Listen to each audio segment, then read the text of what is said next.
Estamos vivendo dias, sexta-feira para cá, então é interessante como funcionam as culturas. Então, por exemplo, em alguns lugares, a religião que diz que não pode comer carne durante a semana, então tem que comer peixe. Eu não sei bem, não pesquisei sobre isso, mas não pode comer carne. Aqui no Ceará, especificamente no Ceará, tem a tradição do pão de coco. É interessante que o ano inteiro não se fala muito sobre, mas eu que fui padeiro durante muitos anos, então isso é uma tradição muito forte em relação à questão do pão de coco.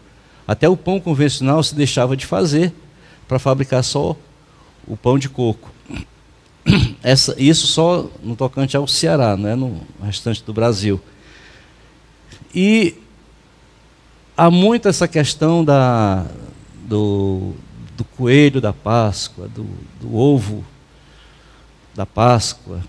Então, se fala muito dessas coisas, mas misturado essas coisas, lá nas entrelinhas, de vez em quando alguém menciona a questão de morte e ressurreição do Cordeiro, morte e ressurreição de Cristo. E é sobre isso que nós vamos estar refletindo nessa noite. Vamos conversar um pouco sobre a questão de morte e ressurreição. A Páscoa, ela dá um sentido muito forte no tocante, ela tem seu início na noite em que passaria o anjo da morte sobre o Egito, e ali as casas onde habitavam o povo hebreu, havia uma instrução para que aspergisse sangue nos umbrais das portas, e o anjo da mortandade, ao passar, ele via a marca do sangue, e daí naquela casa não havia morte. Então deu-se o início, a palavra Páscoa, passagem. Então a saída do povo do Egito para Canaã, a libertação do povo, do povo de Israel que estava no Egito. Mas nessa noite em especial, nós vamos estar focando mais naquilo em que a Páscoa tomou o verdadeiro sentido, que é a morte e a ressurreição de Cristo. Então Jesus é a nossa verdadeira Páscoa. Lá em Mateus capítulo 28, a partir do versículo 5, está escrito assim: mas o anjo respondendo, disse às mulheres: não tenhais medo, pois eu sei que buscais a Jesus que foi crucificado. Ele não está aqui, porque já ressuscitou, como havia dito. Vinde, vede o lugar onde o Senhor jazia. E depois imediatamente dizei aos seus discípulos que já ressuscitou dentre os mortos. Oh, glória a Deus! E eis que ele vai adiante de vós para a Galileia, ali o vereis. E eis que eu vos tenho dito. E saindo elas pressurosamente do sepulcro, com temor e grande alegria, correram a anunciá-lo aos seus discípulos. E indo elas a dar as novas aos seus discípulos, eis que Jesus sai-lhes ao encontro, dizendo: eu vos saúdo. E elas, chegando, abraçaram os seus pés e o adoraram. Obrigado, ó Deus, pela leitura da tua santa palavra. Senhor, tão somente sou instrumento em tuas mãos. Portanto, ó Deus, que o Senhor traga, ó Deus, aquilo que tu queres falar ao teu povo, no nome de Jesus. Mas que cada mente seja cativa ao que o Senhor quer falar, ó Deus, aos nossos corações, no nome de Jesus. Amém.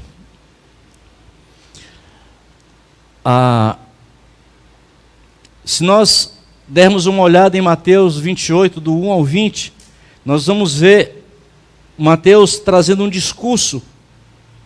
É um discurso breve sobre a ressurreição. Apesar de breve, ele defende com muita ênfase a questão da ressurreição. A ressurreição foi comprovada por inúmeras testemunhas. Nós vamos estar vendo soldados, anjos, as mulheres, estão todos sendo testemunhas da ressurreição de Jesus. Colocando aqui em linhas gerais o que mais ou menos estava acontecendo. Na sexta-feira os discípulos viram que Jesus foi colocado no sepulcro como culpado. Ele estava morto.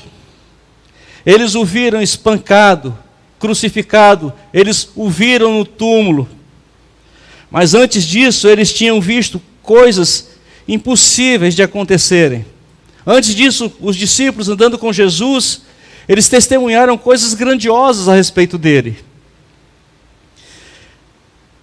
Eles viram que muitos cegos passaram a enxergar. Muitos coxos passaram a andar. Leprosos eram limpos. Pessoas possessas, elas eram libertas. Alguns mortos chegaram a reviver pelo poder que está sobre o nome de Jesus. Mas nesse momento, queridos, algo estranho está acontecendo, porque Jesus está morto.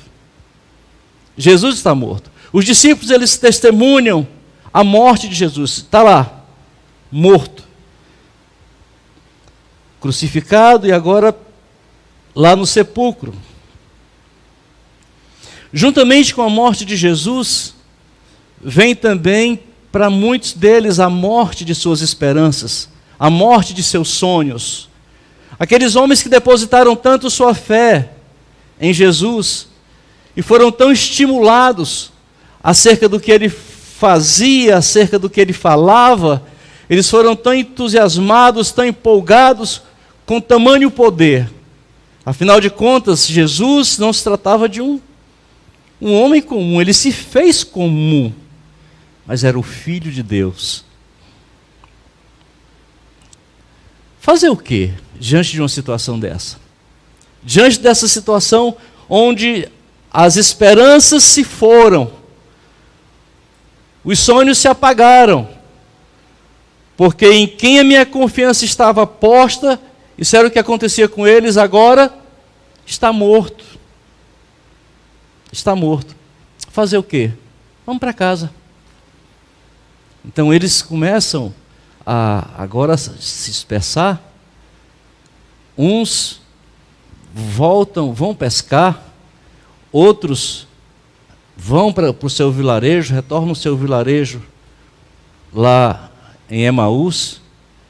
Por quê? Porque havia uma certa decepção. Aquele que haveria de redimir Israel, aquele em quem a nossa confiança estava posta, agora está morto. Queridos, se nós pararmos aqui, sabe, nada mais faz sentido. Nada mais. A nossa própria vida não faz sentido. Nada que fazemos faz sentido. Porque vamos pensar num Jesus morto. Num Jesus que não vai fazer diferença porque está morto. Sabe, domingo, de manhãzinha,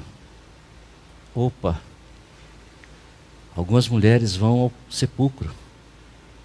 Vão ao sepulcro e lá elas observam dois homens, que esses homens, eles fosforeciam, eles eram brilhantes, assim, eles tinham vestes resplandecentes. E esses homens, que chamavam a atenção, eles perguntam-lhe: por que vocês procuram os vivos entre os mortos? Ele não está aqui. Ele não está aqui. Ao sepulcro. Ele não está aqui.